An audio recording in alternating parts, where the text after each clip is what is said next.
ना कराएं, आपने धूप छोड़ी ना छोड़ी वो पता नहीं, गाय को रोटी दी ना दी, स्वान को भोजन दिया ना दिया, कौवे को भोजन दिया ना दिया, चलेगा।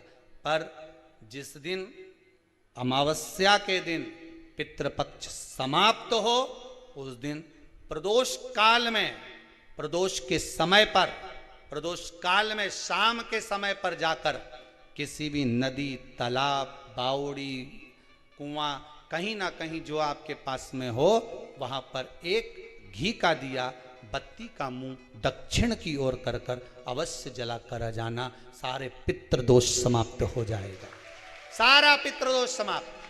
अमावस्या के दिन किसी भी जलाशय के पास में, नदी, तालाब, बावड़ी, कुआं, जो आपके शहर में, आपके गांव में, आपके नगर में हो, वहां जाकर लगा दे। अगर नदी, तालाब, बावड़ी, कुआं नहीं है तो पीपल का वृक्ष हो या बेलपत्री का वृक्ष हो या बट का वृक्ष हो, उसके नीचे लगा दो प्रदोष काल में। पर अमावस्या के दिन लगाएं जरूर। क्यों?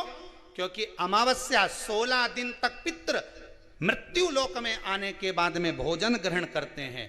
अमावस्या के दिन पितृ शाम के समय प्रदोष काल में शंकर भगवान का नाम जाप कर कर नदी, तालाब, बावड़ी पर पानी पीने जाते हैं।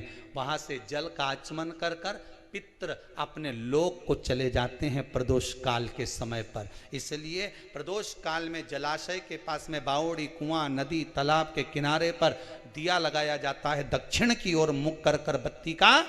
तो पितृ आशीर्वाद देते हुए जाते हैं कि फलो फूलो, आगे बढ़ो, उन्नति करो, तरक्की करो। ये पितरों का आशीर्वाद रहता है, पितरों का वर रहता है। आप देंगे उसको मिलेगा, कुछ करा ना करा।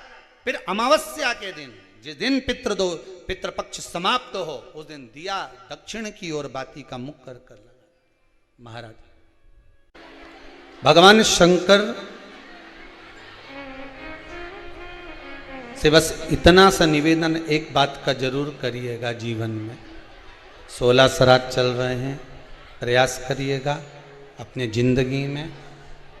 मान लो कोई काम आपका अटक रहा है और वो काम नहीं हो रहा, मान लो वो काम नहीं हो रहा, रिटर्न बढ़ा हुआ है, वो काम नहीं हो रहा, बहुत दिनों से आप प्रयास कर रहे हो और काम अटका पड़ा हुआ है, तो प्रयास करना, जल के पात्र में थोड़ा सा शहद, गंगा जल, उसमें डालकर ये जो श्राद्ध पक्ष चल रहा है, जिस समय पर, जिस श्राद्ध पक्ष के अंतर्गत, श्राद्ध पक्ष में एक पात्र में जल लेकर उसमें थोड़ा सा शहद, गंगा जल डालकर भगवान शंकर को कुंदकेश्वर महादेव के नाम से, कौन से महादेव? कुंदकेश्वर। क्योंकि विदल और उत्पल, इन दोनों असुरों ने, राक्षसों ने जब बहुत उपद्रव मचाया, बहुत उपद्रव मचाया, अब ठीक है, माता जगतजननी के कहने पर कुंदुक का प्रहार कर कर इन दोनों राक्षसों का संहार करा था। तो शिवजी का नाम कुंदकेश्वर पड़ गया था। क्या नाम पड़ा था? कुंदकेश्वर। कहते हैं बहुत बांधाओं में जब व्यक्ति पड़ जाता है, बहुत बांधाओं में जब व्यक्ति चला जाता है, कुछ ना कुछ समस्याओं में जब व्यक्ति फंसा रहता है, पड़ा रहता है, तो कुंदकेश्वर महादेव का स्मरण करना चाहिए। एक प्रयास और करना, छोटा सा प्रैक्टिकल करने में क्या जाता है। दुकान पर ग्राहक नहीं आ रहे ना, आधा घंटा हो गया कोई ग्राहक नजर नहीं आया,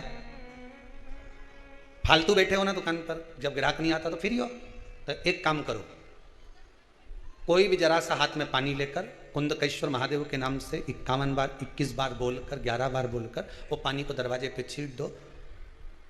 आधा घंटा, ज्यादा से ज्यादा 20 मिनट, आधा घंटा 30 मिनट नहीं लगेंगे और ग्राहक प्रवेश करना प्रारंभ। प्रैक्टिकल करने में क्या जाए।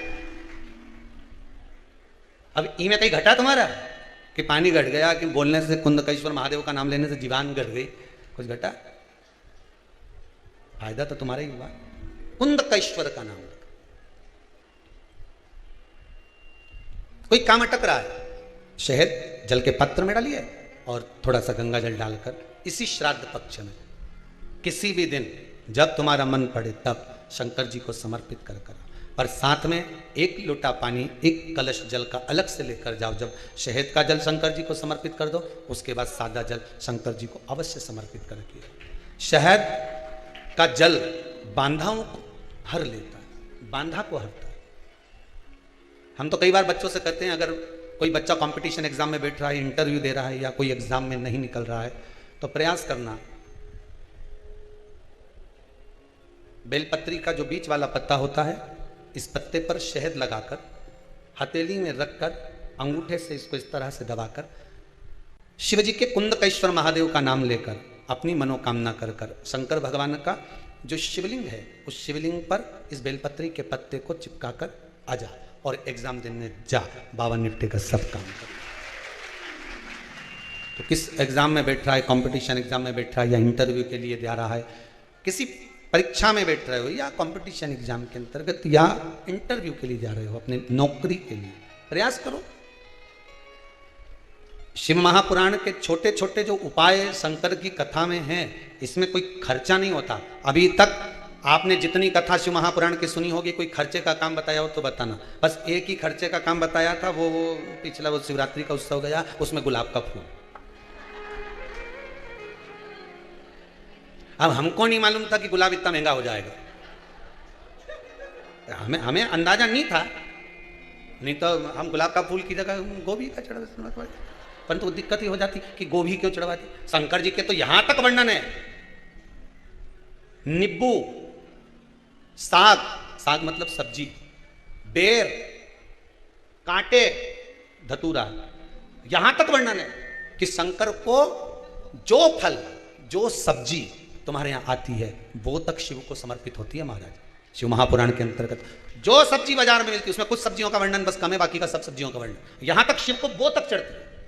जैसे पितृपक्ष में जो वो कुमड़ा होता है, कई माताएं कह रही थी गुरुजी वो आपने कद्दू का बोला, हमने कद्दू का नहीं बोला, कद्दू का तो भोजन आप बना सकते हो, भोजन करा सकते हो, वो कुमड़े का बोला जिसकी नवरात्र में बलि चढ़ती है और जिसका वो पेड़ा अधिक बनता है, उसका वर्णन हमने कद्दू का मना नहीं करा। कद्दू का तो आप बढ़िया सब्जी मब्जी बनाओ, ने भगवान ब्राह्मण देवता के जिमाओं ने भंडारा करो, मना नहीं है, पर वो जो सफेद कलर का होता है नहीं, ऐसा लंबा सा नवरात्र में जिसकी बलि चढ़े ना कुमड़ा, तो हमने उसका मना करो, उसका भोजन या उसका प्रसाद या उसकी कोई सामग्री श्राद्ध पक्ष में नहीं चढ़ा। सबसे सरल देव अगर कोई है तो वो महादेव है, सबसे सरल, जो मिल जाए शंकर जी को समर्पित कर दो, जो मिल जाए। कड़प भगत ने तो महाराज उसके पास में कुछ नहीं था तो मांस का टुकड़ा ला कर दे देता था। ब्राह्मण आता, झाड़ू लगा कर जाता, पोछा लगा कर जाता। पुजारी जी ने शंकर भगवान को पिंजरे में बंद कर दिया, एक तान टूट गई, शिव जी के शिवलिंग को लग गई। कड़प भगत को लगा कि भगवान शंकर की आंख चली गई, उसमें से रक्त निकल रहा, तो उसने अपनी आंख निकालकर शिव को लगा दी। भगत भगवान शंकर को, तुम सोचो कि मैं भगवान को खूब जोरदार सामग्री दूंगी तो भगवान जल्दी प्रसन्न हो जाएगा, या मैं भगवान को बहुत सारा पदार्थ दूंगी तो भगवान जल्दी प्रसन्न हो जाएगा, या मैं भगवान को बहुत सारा पदार्थ दान दे दूंगी तो भगवान प्रसन्न हो जाएगा। निवेदन है, बिल्कुल धन से कभी भगवान प्रसन्न नहीं।